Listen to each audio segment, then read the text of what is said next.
করছে আমাদের ভাবা উচিত ছিল। Hello everyone, good morning, welcome back to my channel. অনেক দিন পরে আবার তোমাদের সঙ্গে আগের মতো ব্লগ শেয়ার করা শুরু করলাম।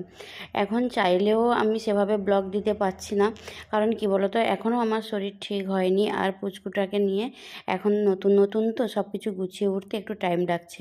তো যাই হোক, এইটা না এই কয়েকদিন আগে, ওই 2 দিন আগের ব্লগ। সকাল সকাল ঘুম থেকে উঠে আর তোমার একদম ফ্রেশ হয়ে নিয়েছিলাম, দিয়ে তোমার বিছানাটা একটু গুছিয়ে নিচ্ছিলাম।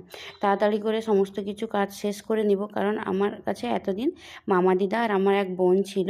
দিদা 2 দিনের জন্য বাড়ি যাবে, আর বোনেরও স্কুল খুলে গেছে, ওই জন্য আর ওকে রাখলে হবে না, এবার ওকে যেতে হবে বাড়ি। তো যাই হোক, মন খারাপ করছিল, কারণ এরপরে একা একা থাকবো, কি করব না করব বুঝতে পারছি না। আর মা তো আসবে, কিন্তু রাতে থাকা বা কাছে একজন সব সময় না থাকলে না, এই টাইমটাতে সত্যি মানে অনেকটা